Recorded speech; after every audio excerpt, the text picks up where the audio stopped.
Good evening, beautiful people, and happy, fantastic Friday. I hope that you guys have all had a wonderful day to bring you nothing but reasons to smile. And if you haven't, you already know how it goes. You will either laugh at me or with me. Tonight, I want to thank you for taking your Friday night out to spend it with me. And I also want to thank my guest, Mr. Leon Walker, who wanted to spend a Friday with us. So I just wanted to say that tonight is going to be my maybe not so typical interview, but it's one that is near and dear to my heart, and I'm sure to many. You kind of always wanted to know from a man questions and answers about another man. Or maybe you just want to know the truth. Maybe you want to know somebody who has nothing to lose by telling you. Not only is he just somebody who tells it like it is, this man comes from a very honorable background, and he tells you about how some things weren't so honorable in his character. 32 years of serving in the Navy. Wow, now that's pretty honorable. So thank you for that. Thank you for your service. I mean that humbly. We could spend an hour showing gratitude and asking questions about that, because I'm sure he has many stories to tell on that alone. So without further ado, I'm going to bring on Mr. Leon Walker. And I will tell you again, I am so happy about this interview, and it is not my typical interview. This is not going to be one you want to sit with your kids and watch with me. Typically, it's one of those ones where I'm like, bring the kids, spread the joy. This one, it's more or less, you may just want to watch this by yourself or with other adults, because we're about to get real. I mean, it's not going to be gross or anything, but it's definitely going to be truthful. We'll also talk about his newest release, LOVESHIP. I couldn't put it down the other night, and I had already read it, but the further I started reading into it, the more that I was stuck in it. So we'll talk about that as well. So again, without further ado, I'm going to bring on Mr. Leon Walker. Hey there. Lady B, what's happening? So glad you're here. So how was your Friday going so far? Pretty good. I've been doing some writing, hanging out with my dog. I'm a simple dude, you know. I've been through enough in life, and I'm at the age now where I just want to chill and, help people, you know. Absolutely. Absolutely. And first, I do want to tell you face to face, well, screen to screen. Thank you for your service of 32 years. That's a while. That's probably older than some of my viewers. So yeah, yeah, it is. So thank you for your service. Let me ask that question first. Did you always know you wanted to go in? Was it something like you just were like, oh, I'm going to go in? No. See, my parents both dropped out in the 9th grade, so they never talked about college. And my uncle, my dad, my cousin, my brother, my dad, my uncle, and my cousin were in the Army. My father and my cousin boxed in the Army. My brother was a Marine. So I used to see their stuff around the house. There's the rifles. I used to put their uniforms on. I would be in the mirror like saluting, you know, and I would be shooting. And I was watching military movies. So they never talked about college in our household, and it was always the military. My father used to make me do sit-ups, and I started thinking about joining the military at like 8 or 9. So that was my goal at 9 years old. So I had 10 years. Actually, I had actually 8 years, because I joined at 17. I had 8 years to get my stuff together. Physically, I started doing push-ups, sit-ups, pull-ups, and running at 9 years old. And so the only thing I couldn't get past was the test, because I had childhood issues. I was slow. I couldn't concentrate in elementary school. So I had bad grades through elementary school, junior high school, and in college. I mean, elementary school, junior high school, and high school. And I avoided math classes because I just didn't think that I could do math. So the struggle was passing the test. That was my struggle, passing the test. And I failed it 4 times. I took it 5 times. I passed the test on my 5th time, but I failed it 4 times. And after that, it was history. But yeah, I knew I was going at age 9. Wow, that's great. That's impressive. I mean, there's some people who fumble along, they don't know what they want to do till, you know. But what I really caught from that is you said your parents were 9th grade dropouts, and it was what was around you that influenced you. And that's one of my key things I talk about all the time, is environment and how that really affects us. So there you go. Yeah. So how long have you been post now? How long have you been out? I retired August 7th of 2015. So going on, it'll be 6 years this year. Was that an adjustment for you? I've always wanted to ask somebody who served such a long time, like going from that to the civilian life, was it? Yeah, because it's very different, because not that the civilians don't have structure, they do, but the military, it's like 95% of the time people do what they're told, right? People do come to work late, not that often, but they're held accountable. When I came in, you could do drugs 3 times before they kick you out. Now the Navy's has gone since 84, 85, they went to 0 tolerance. Right. And so you can think about it. I started off leading in 1985. I was 19 years old. I started off leading 39 young men. Some were older than me. And back then we didn't have women on ships because they weren't allowed on ships with weapons, but they had ships that had women on it that didn't have weapons. And so I started leading. And then if you think about it, you lead for 32 years, you're leading people, you're going out to sea, you know, you're fighting for this country, keeping the sea lanes open, sovereignty, all that stuff. And then you're praised, and I didn't need the praise. People kiss your butt, I didn't need that. You get a lot of pats on the back, you get a lot of handshakes, you get a lot of trophies, you get to see the world, and medical and dental, college is free, so it's like, yeah. And then you become used to that. You start craving the love and the way people you're esteemed, you know, and you got it's a lot of teamwork, camaraderie. And then when you retire, when I retired, that stopped. It was like an abrupt stop. So I went through a bout of depression for about 6 months because I had none of that. Although money was never important to me. It's okay, but to me, friendship, loyalty, integrity, you know, having a good lifestyle, being social was important to me.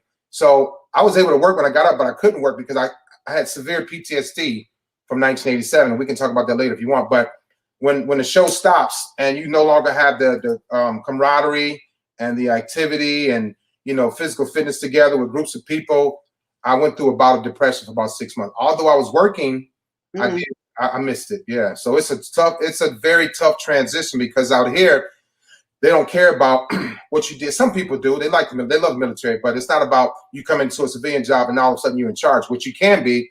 A lot of people resent the military because they couldn't get in or they got kicked out. Not a lot of them, a few. Right. So it was a tough transition for me. Yeah. I always think about that. I think about that, and it's not the same thing, but people who maybe did professional sports for a long time, and then it's just, you're in a community that you're familiar with, be it it's your job or your career, but it's still a community, and you have to go and you have to reacclimate. That's, I don't know. So kudos to you on that. And yeah, the PTSD is, I know that in itself could be a series on its own. So I'm sure that do you now, just, I don't want to get hung up on this too long, but do you now reach out to those who have PTSD or who are transitioning to give them advice? Or? I always reach out to them, or they reach out to me. A lot of people, Amy, they retire and they go away. They disappear. Some of them work, some don't work. And they go into depression. They stay away from people for whatever reason. But yeah, I reach out to guys that have PTSD. They reach out to me, and I talk about how I cope with my dog, or running, or talking, or posting and telling my life story in front of thousands, 100,000 people. So yeah, that's my way of doing it. Mm-hmm. Well, thank you for reaching out and helping those people. And you are a beast in the gym as well. I watched this one video where you were like going upside down on the wall or something. I said, okay. Yeah, I try to do different things. Leave it to me and I'll get messed up. But so let's go into, okay. So just so you guys know, the little background on Leon and I is somehow we got to know each other on Instagram. And then so we started following each other. And so I was always taken by his honesty, and women flock to him, I'm sure for more reasons than one. But I will say, if I had to choose why most women are drawn to Leon, is because he's not afraid to answer the question. He's not afraid to answer the hard stuff. He's not afraid to make guys mad at him because he says, no, he's a dog, let go, or like whatever. So I would literally laugh. I mean, times I had nothing to laugh about, but I would watch him being so transparent and so open to women. And I keep thinking, gosh, this is awesome. So, however, I did not know how great of a writer he was until I actually read his book. So I will tell you guys, and I'll bring it up a lot. I just got LOVESHIP not too long ago. I'm always backwards on this thing. Okay, so it's not. Anyway, I'll post it. But I just got LOVESHIP, and I was completely, I guess you can say, inspired to some sense. I guess that's why you inspire one, right? So I was like, wow, this is some real writing. And I have to ask, do you feel, as somebody who's had a lot of dealings with women, both in good ways and bad ways, do you feel that women really want to know the truth about a guy? Yeah, well, they do. They might brace for shock, but it's so I talk about this all the time, how if a woman is talking to a man and she wants him to help her or step it up or whatever, it's all about their delivery. For me, it was my delivery. Hey, I would say, hey, look, I'm about to tell you some shocking stuff. Right. It's like cause and effect, right? I'm gonna tell you something. I'm gonna tell you why I did what I did, the outcome of what I did, and how I am now. So women would be like, ooh, but they want to know, they want to hear it, because women want the truth, you know, more so than men. And when I say this, I don't put men down. I advocate for men too, but for some reason they think I don't know. But anyway, they want to hear the truth because they want to know if they plan on spending time with this man, they want to know if he's the one to grow with, to have a family with, to stick around with, to stay with. They want to know. And if he's honest, where I had a hard time being honest, I lied in every relationship I've ever been in because I didn't want them to know that I had these flaws and weaknesses. I didn't want them to know that I had addictions. I didn't want them to know that I had weaknesses. You know, I didn't want them to know that I did not know how to do certain things. You know, I didn't want them to know that I was one-dimensional. And so women want to hear the truth so that we can plan together or not plan together. So yeah, right. They want to hear it. It may hurt a little bit. It may sting. She may go away and cry, but she'll be like, for some reason, that's a woman's nature. It's part of nurturing. So a lot of times women want to hear the truth so they can turn around and say, okay, Leon, this is how I can help you if I'm willing to listen. And right. For years, I was like, I don't need no, I was in denial. I was like, I don't need no help. And that would make me upset because I had mommy issues. I had emotional detachment issues. I had abandonment issues. I had emotional dysregulation issues. So I didn't want a woman to tell me anything because I talk about this too. My mother, when we lost our house, I was in the 6th grade. When my mother started getting high on crack, it was 1985. Then when she passed away, I lost her 3 times. But the first time I felt like if my mother could leave me, any woman could leave me. So my heart was sealed. I wasn't opening up to anybody. I didn't want to love. I like you. I planned a nice weekend, but I didn't want to love any woman because that hurt when my mother left us, you know, gave us to our father. It's like, here, you take these kids. That destroyed me for a long time. So women want to hear the truth. They want to hear the truth so that they can make adjustments either to stay, leave, or help this man out. Mm-hmm. And the only reason I ask that is because I have people who I know that have stayed in such a, what I see, I guess because that's judging, right? But what I see as a horrible relationship, but I feel like they just don't want to know. They don't want to know. They put a pair of blinders on and they just, and well, it's because, you know, those are the women that put more into a man than they put in themselves. Because if they hear something that they don't like, sometimes they may not be able to handle it. They don't want to think that the next woman is better than them, because a lot of women always say when a man leaves them, what's wrong with me? What did I do wrong? Why are you leaving me? So some women do turn a blind eye because this guy, like they talk about now, a high value man, if she's willing to improvise and deal with and take on and excuse and or avoid or act like she don't see or know what's going on, it's because he's the provider, the sole provider. And that's what a lot of women lose themselves because they go into a relationship with 3 things, right? And thinking it's going to keep a man. Good looks, being able to cook, and in the bed.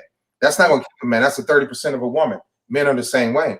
So once a man realizes that that's all he has in her, and he got this woman over here who has those things, and she has some money and a degree and a couple more things, there's a good chance he's going to leave her or cheat. So if she's coming to a relationship already with low self-esteem, no confidence, broken spirit, she's going to accept whatever he has to offer her, whatever that, and that goes with cheating, being disrespectful, coming in whenever you want. I was targeting women like that. I was a predator because I had weaknesses. The only way so I can make myself strong, confident, and powerful and in charge was to find somebody that mirrored me. Their issues mirrored my issues. So I would ask, hey, where you come from? How your parents doing? Being sneaky about it, knowing all the while, oh, she's just like me, so I can get away with anything with her. You mentioned that. Okay, so in your book, you talk about the instance where you would come off the ship and go into the bar and you would wait for you called it something in your book and I forgot the word, but it's basically the last chance females. Stragglers, yeah. Stragglers, yeah. And I can say as a woman who was never a straggler, but I remember seeing guys hit up those girls and go, wow, that guy really thinks that girl is, you know, something. But you actually brought me clarity with that. I said, oh, that's why. That actually gave me a level of, okay, because I was a little too much for them to hold on to. So they went for the straggler. You know what I mean? So that's why I really do promote this book, because if there are women who are struggling with, like, I believe, and I hope you'll chime in on this, but there's something in me that says the better woman may be single longer, or she'll go through more breakups because something happens. I don't know. It's the guys come in hot, right? They come in hot, and then all of a sudden they dissipate. They become irregular. They start to be inconsistent. What's that about? That's an agenda. So now in this next book I'm talking about, I'm glad you brought it up. I'm talking about that. It's called the agenda benders, right? They come in with an agenda, but you don't know what my agenda is. I act like I'm somebody else. What you see is not who. This is really who I am, but I'm not showing you who I really, really am, right? Right. And in my first book, LOVESHIP, I call it Presenting My Past, where I'm open and honest, so she'll know everything. However, if I have an agenda to get in your pants, to ask you to help me with my credit score or pay my child support, whatever, I'm not going to tell you that. My thing is I'm going to find out your weaknesses, your flaws, what you need, what you desire, what you want. But mainly I'm going to find out what your last man wasn't giving you, because a lot of women are like hopeless romantics. They come in, they're hurting. You know, the guy cheated on them, left her, slept with her best friend. And then once she starts talking about that, I'm going to figure out what she really wants, what she needs. But I'm going to really find out what she does not have and what she's been yearning for. And so my agenda is really to get in the bedroom, to use her, you know, because women like that usually have low self-esteem or low confidence, because women are always saying, well, why me? What did I do wrong? You know, they don't want naturally, they don't really want somebody to feel sorry for them, but they want somebody to hear their cries. And a lot of times the wrong man is hearing their cries, and I was that wrong guy. So I'm going to capitalize on your weaknesses. I was a serious narcissistic guy. I still have those traits, and I manage them, but I could have managed them years ago, but I wanted to use them to my advantage, because like I said, I was a broken little boy. I was hurt. You know, you see this outside guy, women always say, you're nice looking, you're good looking, whatever. But I was just a nicely wrapped gift. And when you unwrap the gift, there's a bunch of hell, a bunch of flaws. But I didn't want women to see that. I love that. I love the honesty there, because I don't think we realize that, because, you know, as a woman who sometimes gets people coming, you know, in, you just go, I guess for me, I give guys the benefit of the doubt, as in they're coming because they have an intention that's good. But I guess for some of it, it's fulfillment of ego or something along those lines. And to me, I'm going, God, isn't that work? You know, isn't it work to keep up this facade? Isn't it eventually gonna, you know, no? No. For you, for somebody of character, integrity, for somebody that has morals, it's work. I didn't have morals. I didn't have character. I didn't have integrity. It was fun for me. It was a sport. I was seeing how many women I could sleep with, or how many women I can kiss, or how many women I can have and juggle at a time. But mainly, I wanted to see how many women I can get, and then tell each one about the other one and say, hey, this is who I'm dating. And most of the time, if I'm attracting somebody just like me, they didn't care, because they had 3 or 4 guys too. So if I'm sleeping with this one woman, or 2, 3, 4, how many soul ties do I have? How many sex demons do I have? And then sleep with this woman just like me, and she's sleeping with other guys. So between me and her, we probably had 10 different sex partners. So for you, it would be hard, because you have morals and character, and you like, no, I'd rather wait 2 years, or I want to be engaged first. Now for me, that was a sport for me. It wasn't a job. That was like my liberty. That was my prime time. How many women can I get? You know, how many women can I? And my thing was, I'm gonna go back for a minute. Because I was addicted to porn at age 7, right? And I was molested by women. I vowed to break women's heart. I started watching porn to hurt the women outside of porn. So I wanted to know what these women were doing in porn, you know, watching their mannerisms, what they like, what they dislike. And then as I got older, I started studying the woman's body. I wanted to know all the erogenous zones. I want to know her body better than she knew her own body, so I could flip her mind out. And I kept doing that. I became addicted to it. You know, I became addicted to women tracking me down, looking for me, hunting for me, key in my car. I was sick, and I was sick and twisted. You know how many times I had to get my car painted, new tires? Yeah. I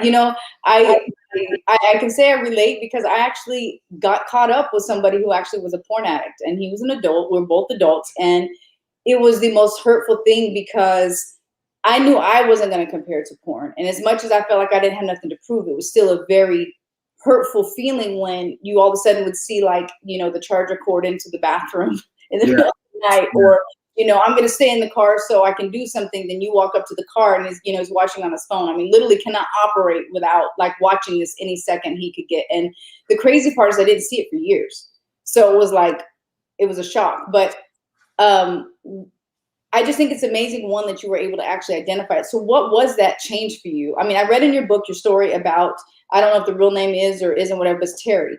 And you mentioned that that had basically it turned around and bit you in the rear. And so Amy. Was that the true turning point for you, or was there more? Or like, when did you decide to put the man in the mirror? So that was the turning point that turned me into a sexual deviant, right? Mm-hmm. What happened was in February of 1991, we deployed. Her and I, we were living in San Diego in an apartment. We had argued the night before. I woke up, I said, look, I don't like you and I don't love you, and I'm going to sleep with all the women I can overseas. That came out of my mouth. And this was a lady that I had been with for 4 years at the time. Wow. I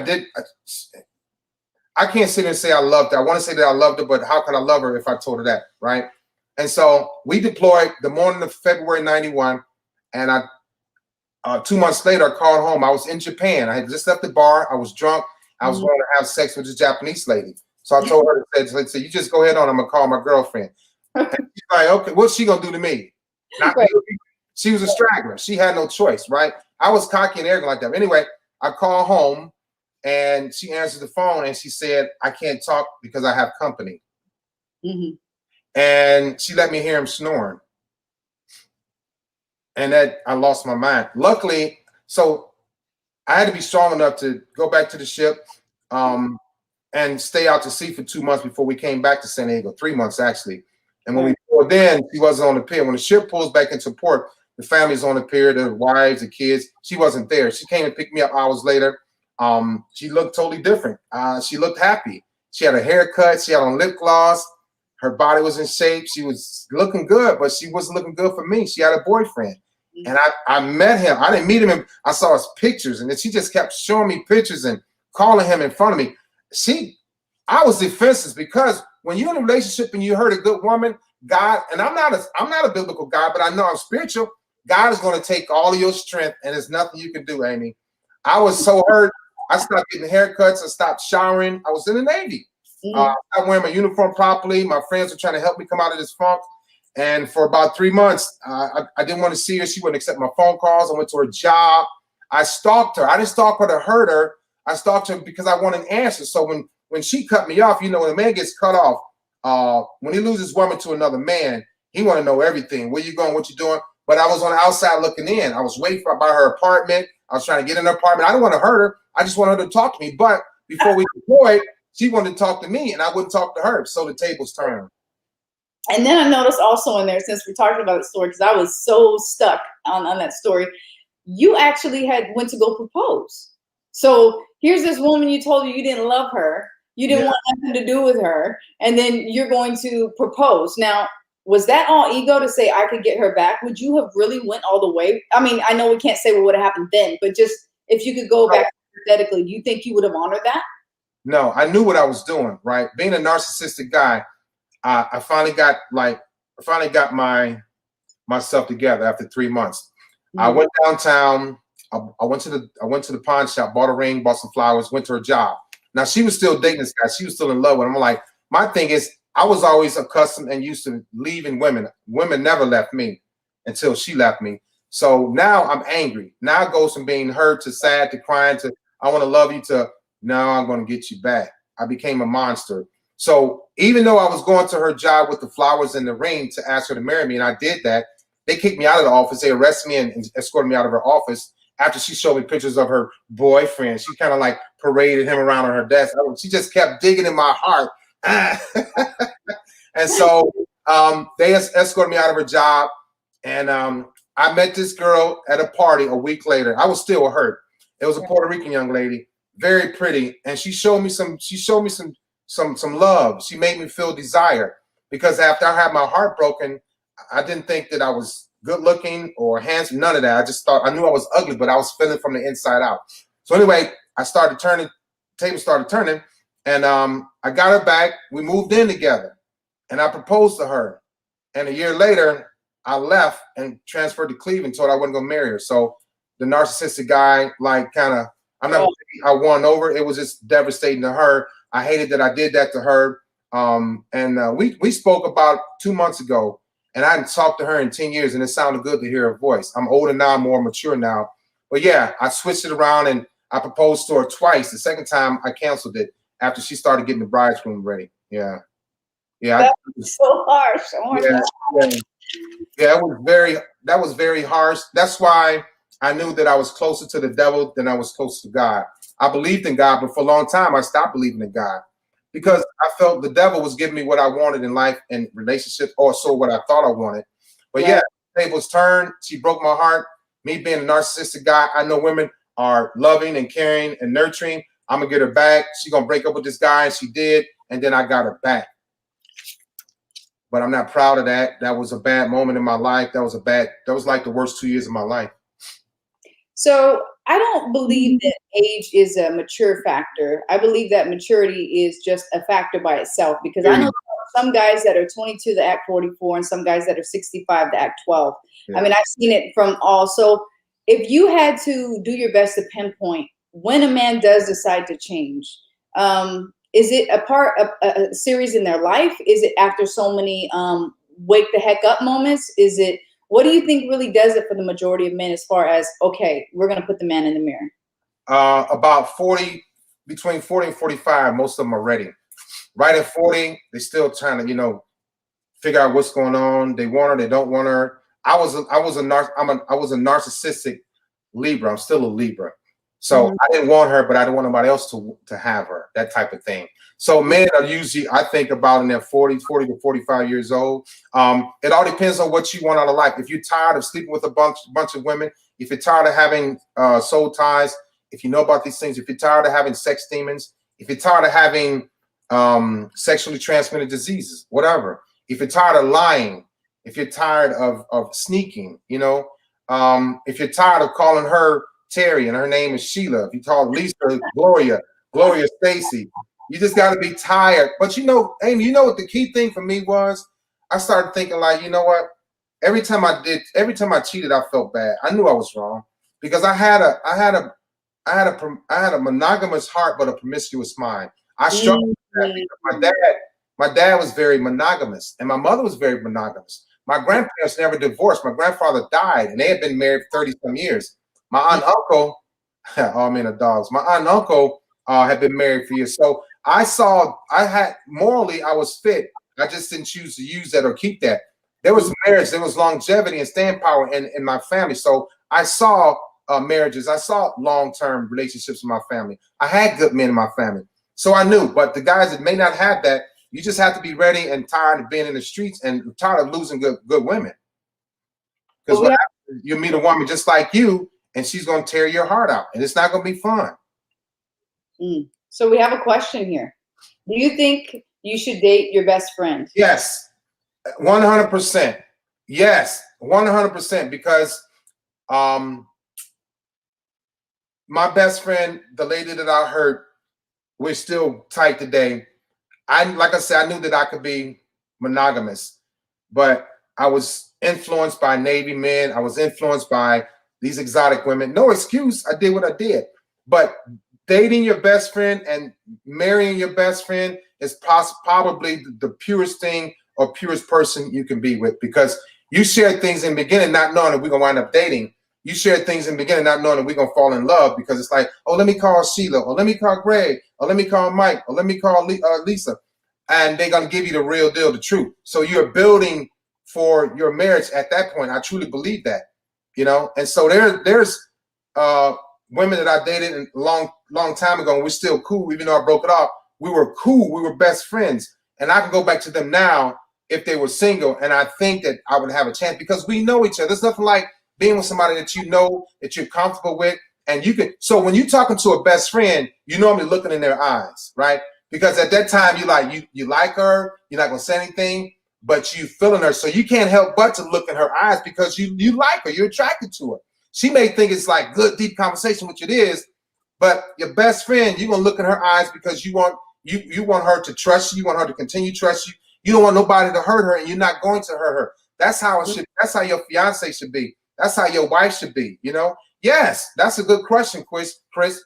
Date and marry your best friend. Yes, 100%. That is, it's interesting with that, because I guess for me, I go, if it doesn't work, do you ever reestablish what it was? And because I know, you get those people who say for me, I don't think that somebody I'm with should have so many connections with people they've been sexual with. I believe that when something is over, it's over. I think that, hanging on to things and dragging them, people say, oh, but it's different. I don't think the same. I don't feel the same. And I'm going, you've seen the inside and outside of that person. You've done that person. You can't take that back. Yeah. So how does that affect those friendships? Well, so here's the thing. With a true friendship, you know how to say, I'm sorry. You know how to forgive. Mm-hmm. You know how to say, hey, let's start. Friends say, hey, let's start over again. Hey, Lisa, I was wrong. I know, Liam. I had a hard time doing that when I was married. I had a hard time apologizing.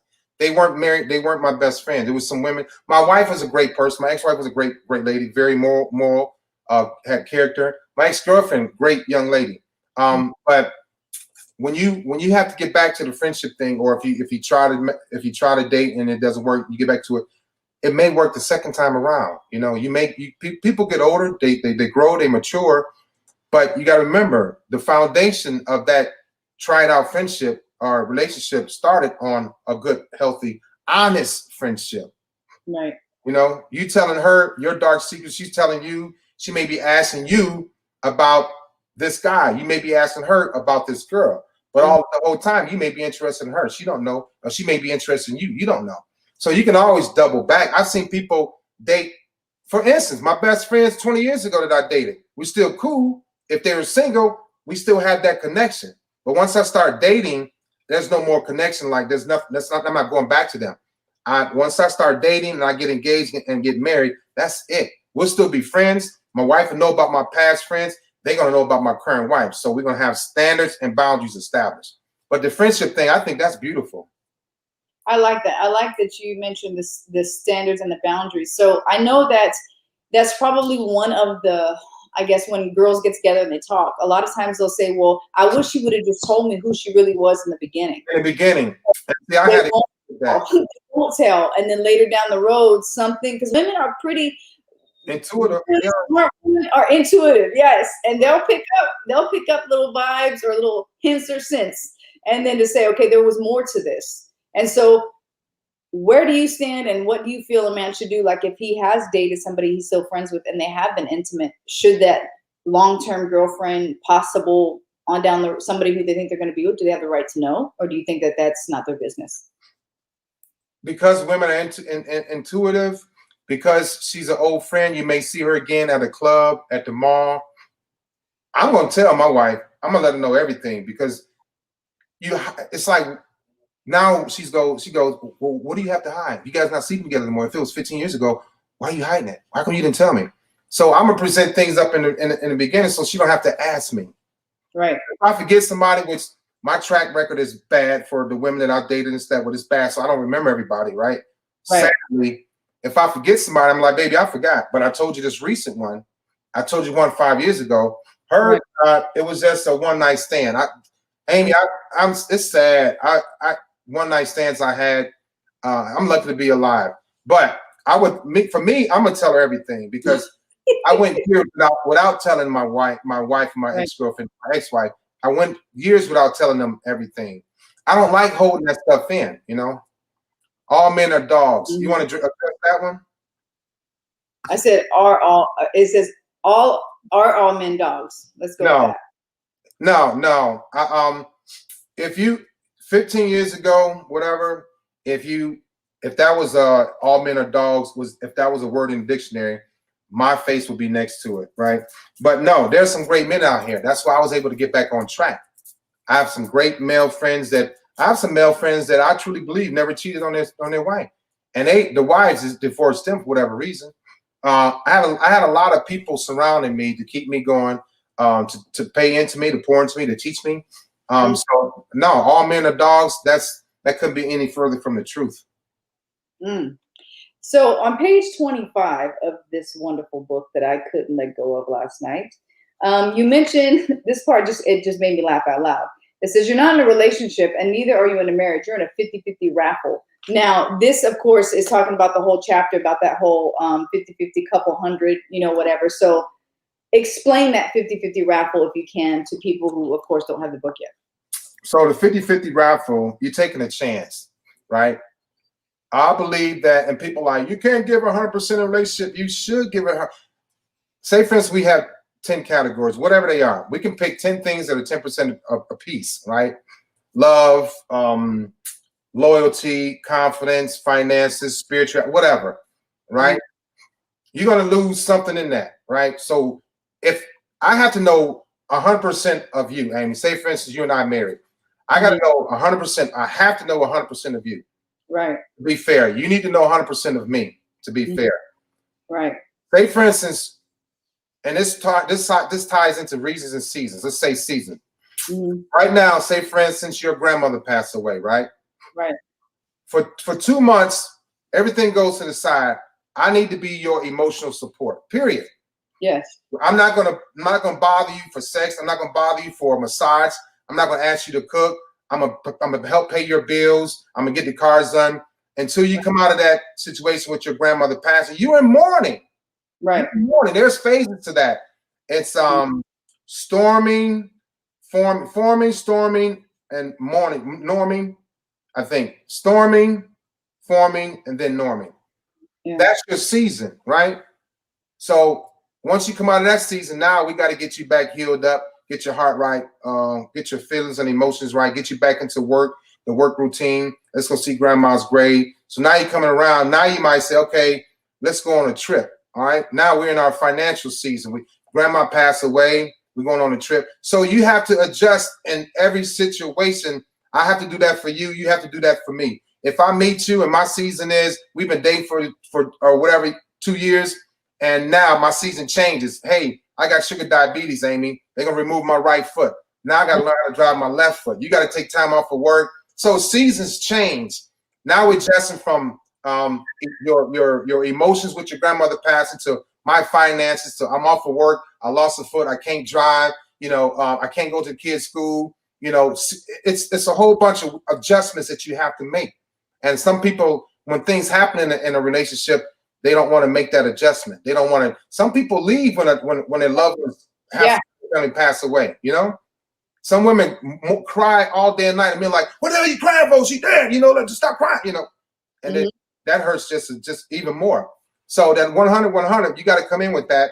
And a lot of times, like I mentioned earlier, you get some women and men, they think that all they have to do is be great in bed, cook and look good. And not do anything else. That's why you got this OnlyFans stuff going on where women think that they can just get on there and make money and look good and they'll get a good man. No, that's not. You're going to get somebody that's going to be temporary, and you might get diseases. But those are women that want the OnlyFans because they didn't have fans in high school. They weren't in the cheerleading squad. They didn't play sports. So now they're doing it for the money. But no, 100%. And it's 50-50, going in half. Right. We can talk about the bills, who pays the bills, who pays what. We talk about the chores in the house, relationship, who does what. So it's 100% all the way around. If I lose something, a percentage of who I am, you got your 100, maybe I'm down 50, we got 150. Right. 50-50 raffle, you're already losing. You're taking a gamble. Yeah, I like that, because if you really don't know somebody, you're not giving your all and they're not giving your all, well, you don't have a lot to work with there. Exactly. So then you really came out strong. Well, the whole book is great, but chapter 2, where you came out the gate like a bull on that, because it says this line right here: becoming intricately involved with the energy of your partner is pivotal. Yeah. That was so huge for me, because this is one of my big things. And I'm going to tell you, 5 years ago, it probably wouldn't have been. 10 years, definitely not. Yeah. But now, in my nowness, this is crucial. And then, and you talked about energy light zones. And so that was a very captivating chapter as well. So, yeah. So the energy light zone, for instance, you may like, and I don't want to be stereotypical. Say, for instance, you like painting, You like painting inside the house, right? For me, I don't give a darn about painting. I hate paint. I hate colors. I don't like paint, but I do. Just an example. While you're painting your plum red wall behind you, you got your music on, you're drinking some tea, you know, maybe drinking some water, you got your sweatpants on, you got your hair tied up. That's your highest point of energy, right? Because you're doing it. That's what you like to do. I need to come in, pat you on the butt, get a roller, and start helping you paint.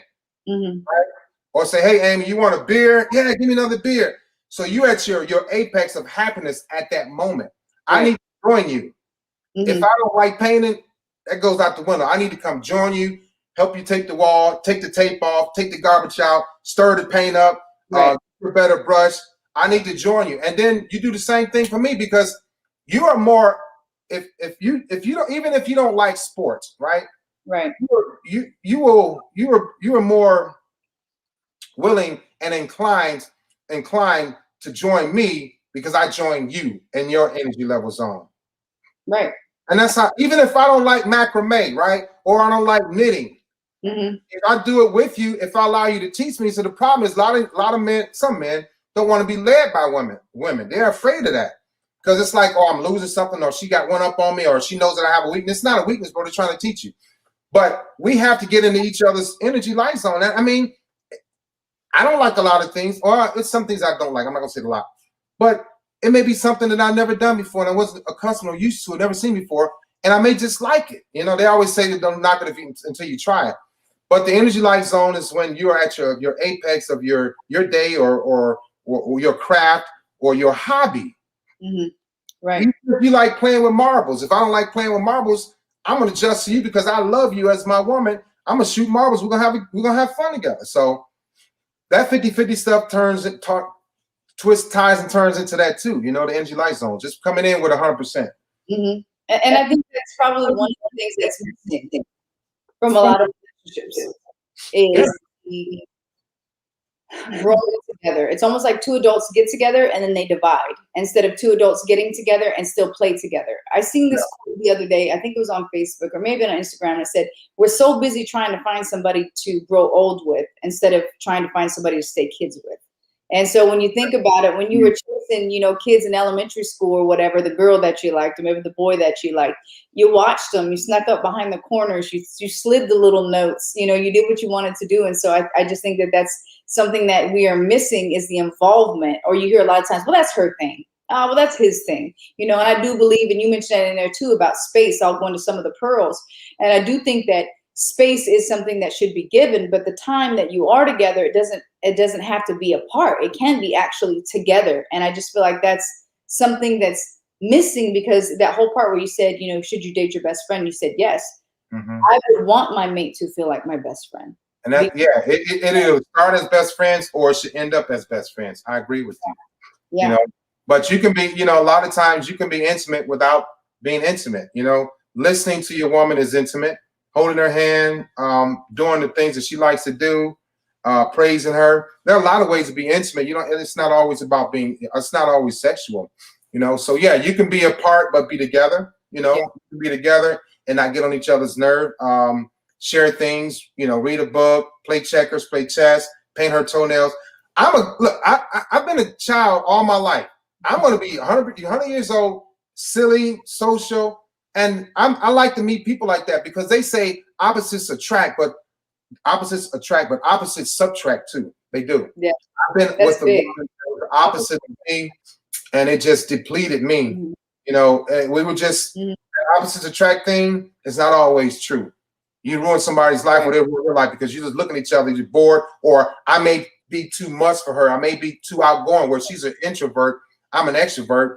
I got an extroverted friend. She can't deal with extroverted people because she's an introvert. So me being social is huge, you know? Yeah.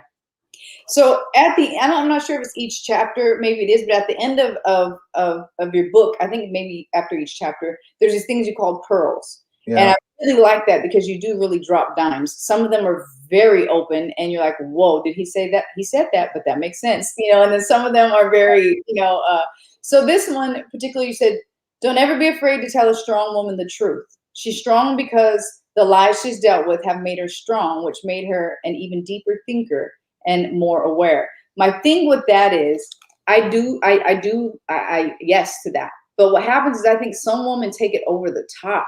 Like they think because they're hurt, it gives them excuse to just be mean as hell and be okay with thinking that that's cute. Like that screams you need healing to me. So, but the problem with that is it doesn't have to be a problem. If they meet someone that can constantly talk them down off the edge, or say, hey, you're overbearing, you're overcompensating. They just want somebody to listen to them. They've been hurt. So they got the wall up.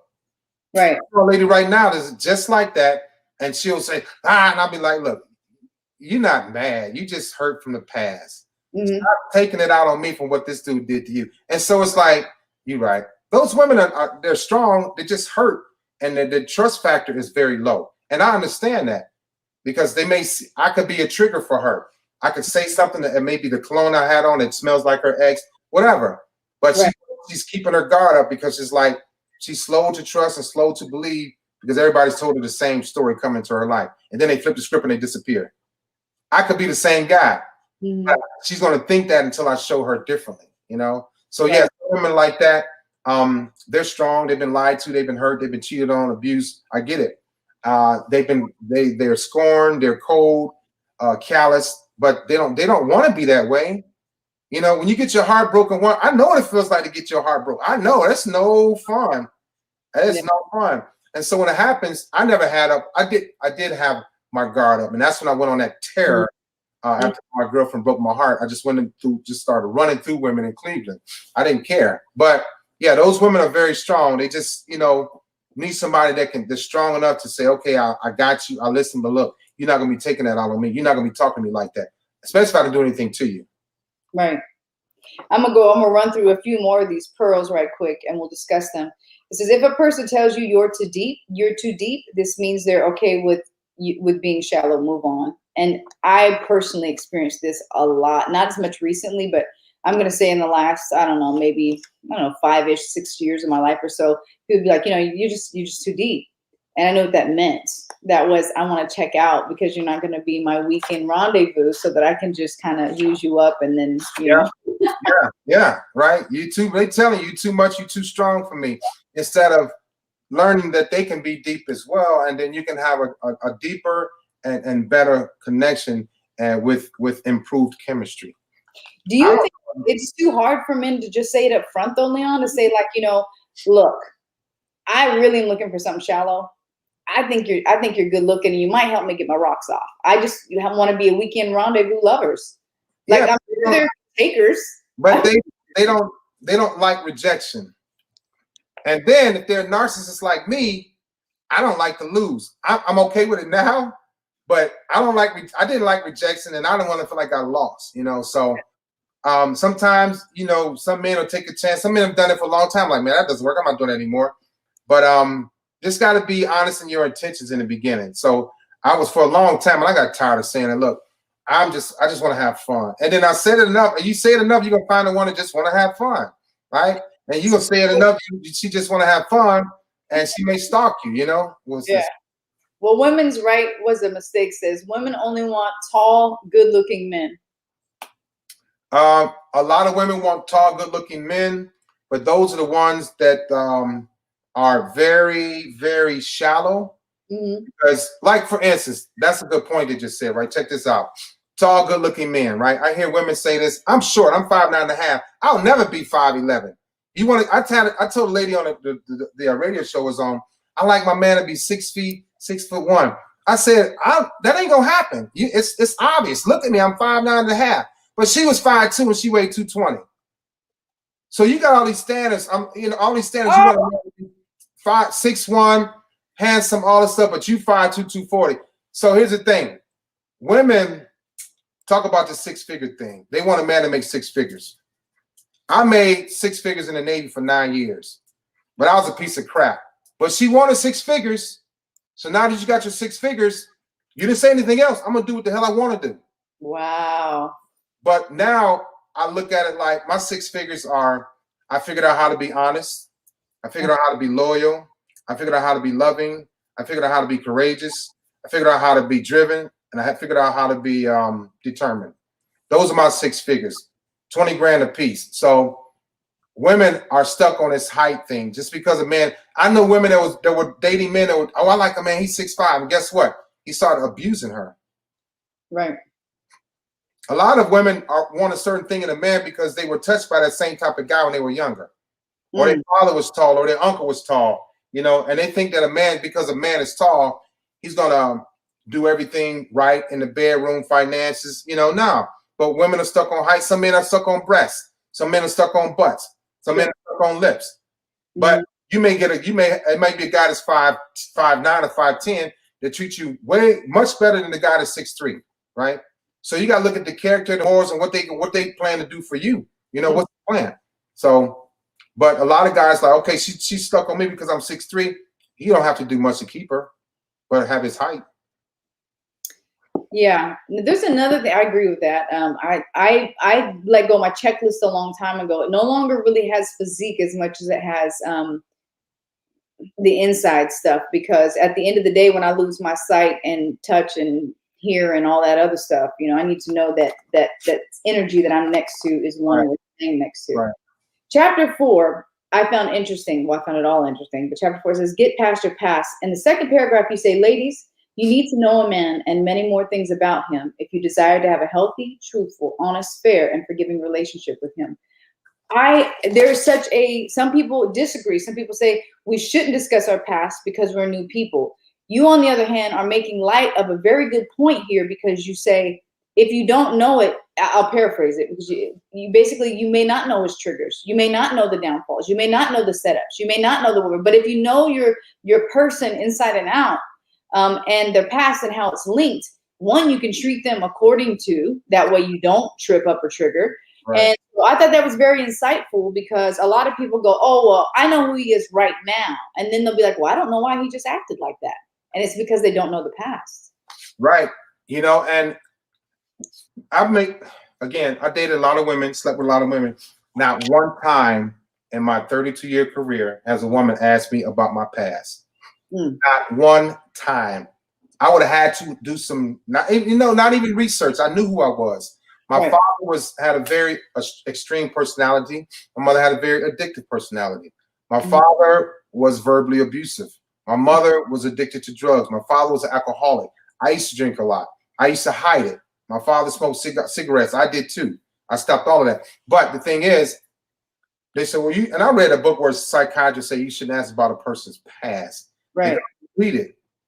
You know, you don't ask about a person. I put in the book as well. If you don't ask about your man's mother or father, you can possibly suffer like his mother did. Wow. Right. So his mother may have suffered from being abused by his father, or his father may have suffered by being abused by his mother. But if you don't know that past, and don't get me wrong, people are not going to come clean in the beginning. Again, those are red flags that's going to pop up and come out later on, especially if you're not healed from it, you're not going through therapy. It's one thing if you don't tell her, but you tell her you're going through therapy, and she's like, well, what are you going to therapy for? Now you got to tell her, it's going to come out, whatever the case may be. But I'm always open and honest. I want to know about the past. It's like, okay, I trust you. I know you have these issues. We can get past this. Matter of fact, you know what's even better about knowing somebody's past, Amy? We may be able to relate on a lot of those things. We may have a lot of things in common. You may be able to help me heal because I have mommy issues. You may have had mommy issues or daddy issues or neighbor fondling issues. Right. I'm like, wow. So the thing is, when women are molested or raped as a child or young adult, as they get older, if they don't get help, or if they do get help, they still have that on their mind. And it may be hard for them to take a shower with a man. It may be hard for them to walk around naked. They just want to be clothed all the time. They may be insecure, right? And then you're like, why are you insecure? Well, now you want to talk about it. You want to tell them what happened. But you got to share those things, because if a woman tells me, yeah, my uncle used to touch me, well, guess what? Honestly, the truth is, I could tell her, well, my uncle used to touch me too. Now we're like, look at each other. Right. Now we might hug. Right. Now, fall deeper in love because we share the same scars. We share the same past. Right. You don't look at it like that. I think you need to open up about your past to see what we may have in common. That could bring us closer together, because if you don't talk about it and it comes up later on, it may bring us apart. Right. And I honor that, because I will tell you that absolutely. I know in the line of work that I do, and I've suffered, you know, childhood stuff, and I had to get past it, which is why I'm able to actually talk to some of the men and the women who I have. And it does affect you in your adult relationships sexually. If you have been sexually abused as a child, you do have a awkwardness and you don't have a desire to be sexy or to be whatever, because your body wasn't respected. And so you feel like it was until you know it wasn't your fault, you still feel quietly like it was your fault. And you know, right, yeah, right. One thing that really happened to me was when my cousins molested me and my babysitter molested me, they used to tell me to be quiet, right? I didn't know about this until I went through therapy at age 50. Right. Say that again. Say that again for them. At what? At when did you go to therapy? 50. 6 months of intense therapy, right? Do you know that during intercourse, I was quiet? And so my therapist, she said, tell me about your child. And I told her, and I said, I got a problem. I said, I'm not verbal in bed. And she's like, were you ever molested? I'm like, yeah. She said, what did they do? I said, they told me to be quiet. And Amy, I've been quiet from age 5 to probably 45. Women used to say, Leon, did you enjoy me? I'm like, yeah, hell yeah. Well, I didn't hear anything, you know? Right. I didn't even know that I was quiet. So when I went through therapy, it came out. And that was like another turning point for me, you know. I'm more, even outside the bed, I'm more expressive now, you know. Touch, give me a kiss, you know, but before that, no. And you probably just opened up a big thing for people right now, because I know that there's some women who say, you know, he acts like he doesn't even enjoy it. But if they go back to your chapter about not knowing and not being open about the past, there's probably some things you may not know. Because a lot of people, unfortunately, and I say unfortunately because I know of quite a few males who were molested and were raped. And it's just always seems like it's always a female thing. But, you know, men should handle their abuse, right? That they shouldn't be. So it's not just women that this happens to, or girls, it's boys. And it's usually, unfortunately, statistically, it's somebody close, be it a family member or babysitter. So 90% of the perpetrators are somebody you know or trust. Yeah. Yeah. So the other thing too is you mentioned, and again, we're going forever. So there's something on page 75. Let me see what I pulled out of page 75. This is such an awesome book. Okay, so I'm gonna go over a few of the pearls here. It says, if you don't respect each other, this is I'm gonna tell you, so far, this is like the one where I was like, go Leon! I was screaming to you. And I was like, it says, if you don't respect each other, go your separate ways amicably.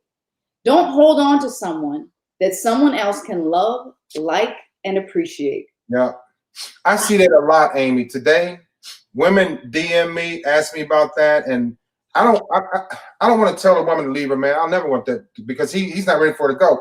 If he's still there, but he's not doing what he's supposed to do. I was that guy. I wasn't ready to leave. But women are going through that. They holding on. I think you get better. And I'm like, well, how long y'all been together? 10 years?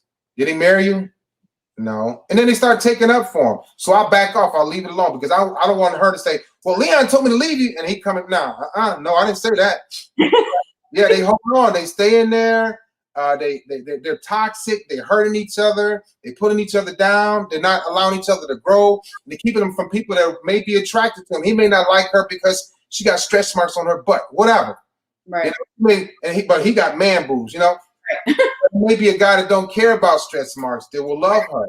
Or maybe a guy that don't care about her crooked nose that will love her. Or maybe a guy that don't care about her chipped tooth that will love her. Or maybe a woman that doesn't care because he's got a fat neck. Whatever. Some women like big men. She may not like big men. He gained weight through the marriage. Let each other go. All you're holding on to, all you're doing is keeping yourself from somebody that's gonna make you truly happy. That's why I don't believe in this thing called it's cheaper to keep her. No, the hell it's not. If you're gonna keep her because you don't want to pay alimony, you're gonna pay anyway, or if you don't want to pay child support, you're in the wrong thing. You know, you're in a relationship for the wrong reason. I'm gonna stay married, man, because if I get divorced, I gotta give her $100,000. Guess what? I pay that anyway. Well, and the truth is, when you do allow somebody to, when you stay with someone you know that you should go, it dims your spirit. It dims your light. So you're really costing yourself every day, every week, every month, because what you're going to do is you're going to keep on diluting and dissolving into nothing. And so you have nothing.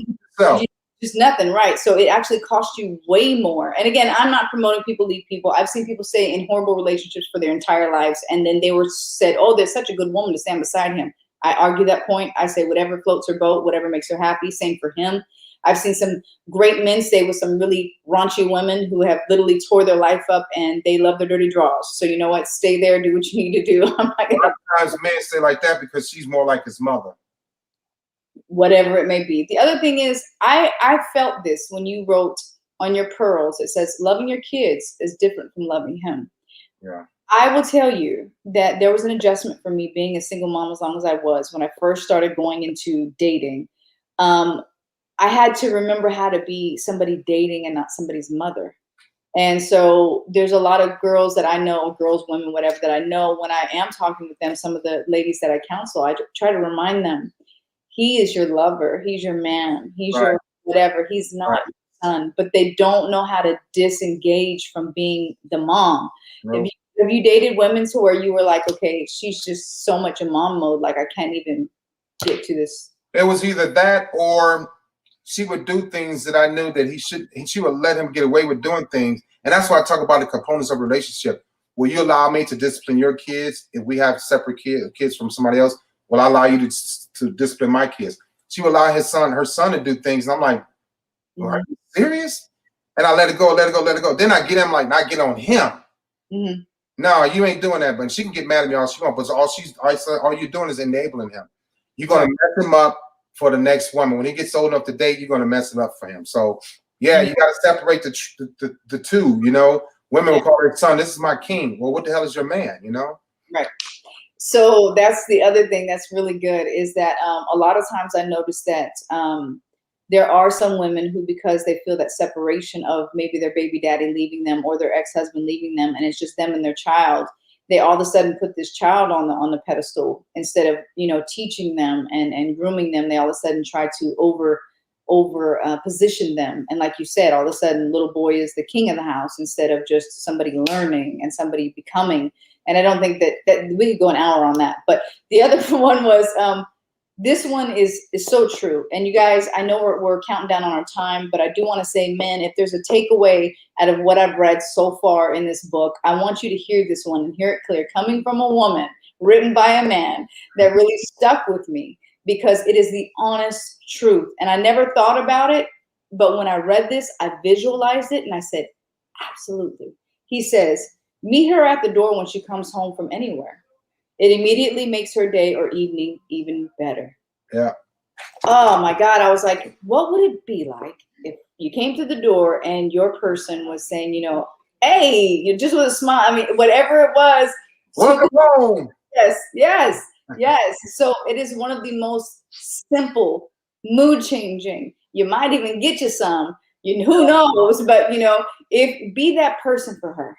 Be that person. A lot of times we leave it to our dogs and our cats, but man, what would it be like if it was your man or your woman? So and I say that both ways. Women, you got to start being okay with adoring your man. So many times we act like it's all up to men to be the one who's adorning and doing all these things. And I'm here to tell you, you need to also love him back. Do little things. I'm the type, I like to place little love notes everywhere. So that way, just when you think you're forgotten, you're remembered. Yeah. So men and women, I will say that if you need to read LOVESHIP, because I'm here to tell you, I know I was never versed or taught how to be ready for a relationship. Let's just say, and I wasn't raised around relationships. My mom passed when I was 6, dad was a nobody, and then I was in foster care, and then I was here, there, and here. So there was never no like, oh, I know what relationship is. It wasn't like that. So you guys don't feel bad. If you've stubbed your toes, if you done some things, or like Leon waited to get some insight until he was 50 and have some heartbreaks and say, hey, yes, I was a dog, whatever it is, there's a chance for you to get the love that, and I'll ask that as a closing remark. Do you believe that there's a love that you'll get to experience in your lifetime that will be, bar none, the one that is better than all the rest? Do I believe? Mm-hmm. Yeah, I'm starting to feel that now. It's like, yeah, I truly believe. Matter of fact, I know it. I know it, Amy. And then God got me ready for this situation. And I've never been. I thought I was in love years ago. Thought I could be in love. you know, and then you meet somebody and you talk and it's like, man, I feel her. You know, it's like I go to bed excited talking to her. I wake up being excited because I know I'm gonna talk to her. So yeah, it's yeah, you can. I definitely believe that you know, and even at an older age, it's somebody that you can still fall in love with out there. I guarantee. I know for a fact. I know for a fact, without a doubt. You know, but you have to be open. You can't be afraid. Women are afraid. They got their guard up. But yeah, you got to be open for that and looking for it. You got to want it. Period. But first, you got to fix your soul. Once you fix your soul and your spirit, that lady is coming. That guy for you is coming. They coming. And I'm going to say this too, even when you get your life right and get your mind right and get everything right, temptation is still going to be there. You know, the one thing you have to understand is just because you're being good to your mate and just because your mate is being good to you, a girl's not going to try to stop talking to him. A man's not going to try to stop talking to you. And I think that's one of my greatest pet peeves is that people, you have to understand, it is your position, it is your job and how you respond. But you have to know that people are going to come. I don't care if your woman is the finest one on the block or if she may not be, you know, the finest one on the block. There's somebody who's always going to be trying to tap on that door. Maybe a version of Leon, you know, he was looking for the ones that were done at the end of the night or whatever. So you have to be responsible in your thinking. So don't fault your man when he gets attention. Don't fault your woman when he gets attention. To me, it's what are they doing with it? Yeah, right. Exactly. You know, so that's big. Again, Leon Walker, you want to catch his Instagram at I Inspire One, correct? Is that what that is? Okay. Yeah. And Facebook, Leon Walker. And I will tell you, the guy is pretty darn famous on TikTok too. I'm trying to catch up, but I am so far behind. And then www.inspireone.com. You guys, it's not his only book. He also has a few more. There's one I noticed, Leon, that was like it said just say no to porn or something like that. Who did you gear that to? So that was an ebook I did. I wrote that in like 5 days because I was very intricately involved in porn. And so my PR, she said, why don't you write a book on it? I'm like, all right. So I did an ebook in 5 days talking about my addictions and how to get kids to come out of it. So it's like 99 cents on Amazon. I wanted to give it away for free, but on Amazon, they're like, no, you gotta sell it for 99 cents. They'll get a quarter, whatever. So it's keeping kids safe from porn, 99 cents on Amazon. So it's triggered towards who would be your ideal person to read that? Parents that have children that they caught watching porn, and how to approach them and get them away from porn. Yeah, how to talk to them about without them shutting down on you. Right. And then you have the other one, I believe. What is it? Broken? Is that what the name is? My first memoir. The second volume 2 will be out November 10th, Veterans Day, 10th or 11th. Veterans Day, volume 2. But the first one's Broken. Yeah, my first 4 years. My childhood. Volume 2 is about my first 4 years in the Navy. Okay. You guys, it's really good stuff. It's really deep stuff. It is mature writing. So, you know, it's not something you want to buy for your 13-year-old or your 12-year-old. You know, this is something that you want to. And I say this because I think it's important that we understand that we're in this thing together. And unless somebody else is vulnerable and is open and then says, hey, that there is change and that there is hope and that, yeah, you can be, you know, this type of person and turn into another type of person, because we're all made of love. We're from love and we're about love. So sometimes some of us just take a little bit longer of a trail to get there. But if we want it, then we can get it. Any closing remarks, Leon? Yeah, you know, be good to people. I've been a bad person. I lied. I did a lot of bad things in the military and throughout my life. But when you're nice, honest, open, and humble, you will get the blessings because your spirit is open. When you're mean, nasty, disgruntled, your soul and your spirit is closed off, you're not going to get the blessings. So it's just that simple. Wonderful. Well, thank you again for spending Friday night here. And I hope those of you who were able to get something from tonight. Again, you can watch it on replay. And all of his books are available on Amazon, correct? Yes, all of them are available on Amazon. Yeah, that's right, Amy. Okay. And you do motivational speaking, and what else do you do? What other services do you do? I don't want to. I'm doing a book writing course, motivational speaking course. Right now, I'm speaking to a youth group every Friday about, you know, life skills. But I'm putting together a book writing course. Yeah, speaking, book writing, counseling, coaching. Yeah, coaching just like you. So yeah, that's me in a nutshell.